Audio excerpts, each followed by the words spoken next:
चलिए सीधे आपको ले चलते प्रयागराज, जहां पर सीएम योगी मौजूद हैं। यहाँ पर आयोजित हो रहा है।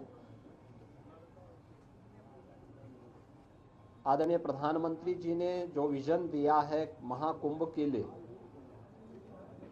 उसको स्थानीय स्तर पर लागू करने के लिए सभी लोग पूरी प्रतिबद्धता के साथ कार्य कर रहे हैं। और मैं आपको इस बात के लिए धन्यवाद दूंगा कि प्रयागराज की छवि को एक पॉजिटिव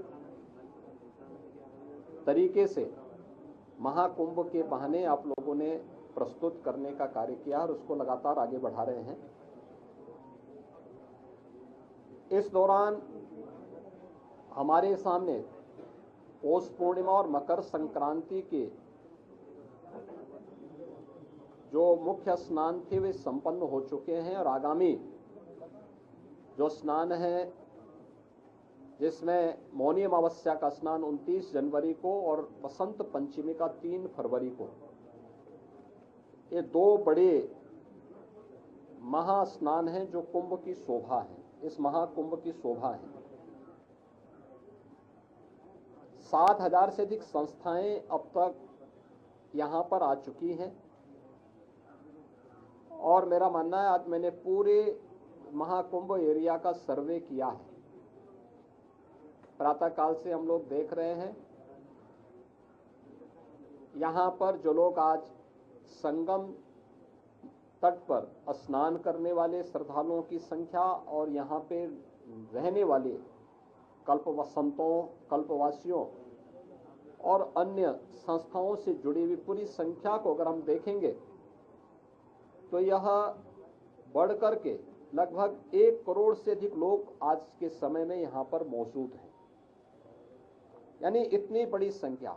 और उसके लिए पूरी तत्परता के साथ यहां पर सभी विभाग मिलकर के, केंद्र और राज्य सरकार के सभी विभाग मिलकर के पूरी प्रतिबद्धता के साथ लग करके उनकी सुविधा के लिए, उनकी सुरक्षा के लिए, भव्य दिव्य और डिजिटल कुंभ की परिकल्पना को साकार करने के लिए, उनकी आस्था को सम्मान देते हुए और आधुनिकता के साथ जोड़ने के लिए कार्य हो रहा है। आज इन्हीं सब मुद्दों पर बीच में यहाँ पर प्रदेश सरकार के वरिष्ठ अधिकारी, चीफ सेक्रेटरी, डीजीपी और अन्य अधिकारियों को भी हम लोगों ने भेजा था। आज एक बार हम लोगों ने फिर कितना कुछ और आगे बढ़े हैं। 29 और 3 फरवरी के महास्नान के आयोजन को ध्यान में रख करके पूरी व्यवस्था का हम लोगों ने अवलोकन किया है और मुझे पूरा विश्वास है कि भगवान प्रयागराज और मां गंगा की कृपा से हम लोग यहां पर इन दोनों स्नानों को भी सकुशल संपन्न करने में सफल होंगे।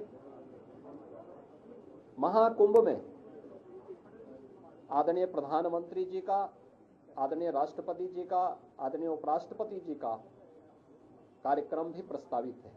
बहुत शीघ्र उन तिथियों को केंद्रीय गृह मंत्री जी आदरणीय अमित शाह जी का भी कार्यक्रम प्रस्तावित है। अन्य महानुभावों के भी कार्यक्रम यहां पर लगातार चल रहे हैं। पूर्व राष्ट्रपति आदरणीय रामनाथ कोविंद जी इस समय महाकुंभ के आयोजन के साथ जुड़े हुए हैं। तमाम राज्यों के माननीय राज्यपालगण, माननीय मुख्यमंत्रीगण लगातार यहां आ रहे हैं।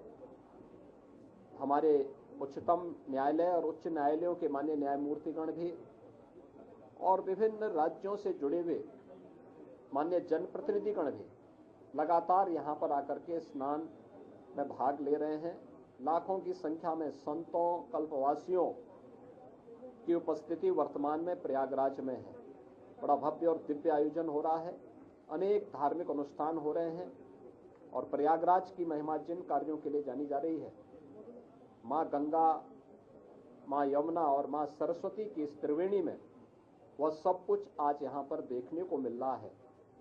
चाहे देशी हो या विदेशी, जो कोई भी संगम में स्नान कर रहा है अभिभूत होकर के जा रहा है।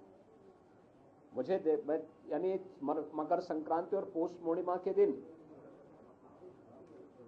ये सौभाग्य हमें नहीं मिला कि हम लोग स्नान कर सके, लेकिन क्योंकि हम लोगों ने अपने आप को ही प्रतिबंधित कर रखा था कि कोई भी यहां पर नहीं जाएगा।